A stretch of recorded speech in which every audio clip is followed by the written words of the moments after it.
私たちは数十万もの言葉の海を漂いながら日々を過ごして、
移ろう。言葉は沈む。言葉はうねる。言葉はまるで海のよう。私たちは数十万もの言葉の海を漂いながら日々を過ごしている。友達や家族との会話も、学校や仕事のやり取りも、スマホのメッセージも、私たちは言葉の海を自由に泳ぎ、無数の意味を紡いでいく。でも大切な誰かを前に本当に伝えたいことを口にするのはどうしてこんなに難しいのだろう。言葉は確かにここにあって、でもその言葉は浮かぶことなく沈んでいく。体の中に沈殿した言葉はただ消え去ってしまうのだろうか。いや、言葉にできない言葉にこそ大切な何かがあると私は思う。心の奥に存在する沈みゆく言葉をそっとすくい上げよう。今はまだ誰かに届けることができなくても、その言葉はいつか何かを変えるはずだから。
言葉は流れる。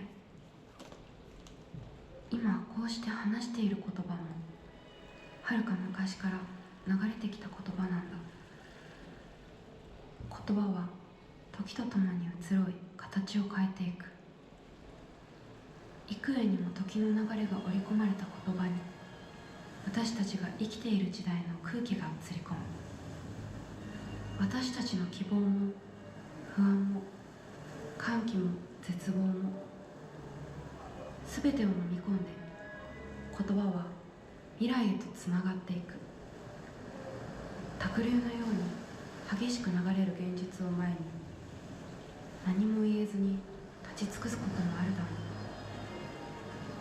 う。でもどんなにささやかな言葉であっても何かを変えることができると私は信じてる。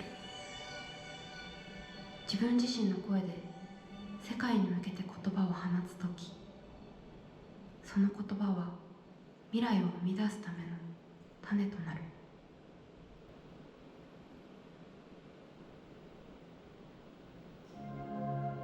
言葉は巡りゆく。沈んでいた言葉も流れ続ける言葉も時を超えて私たちを、世界を満たしていく。かつて誰かが残した言葉がそっと背中を押してくれたように、これから私たちが紡ぐ言葉も誰かにそっと寄り添う時が訪れるだろう。さあ、言葉とともに新しい一歩をここから。フローティングワーズ。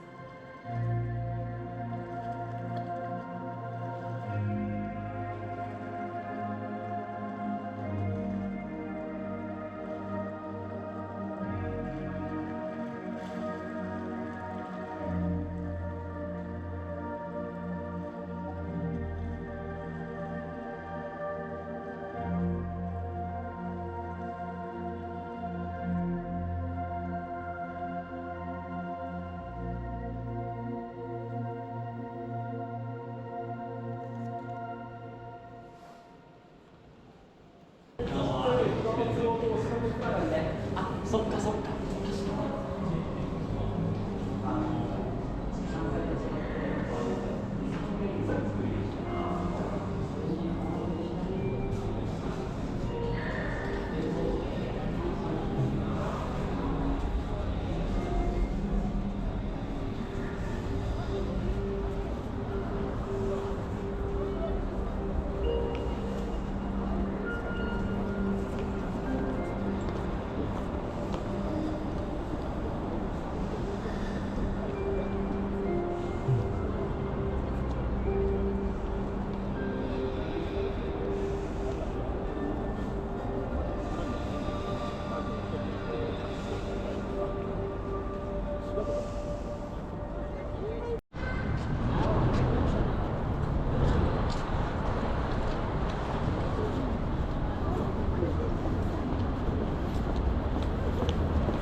く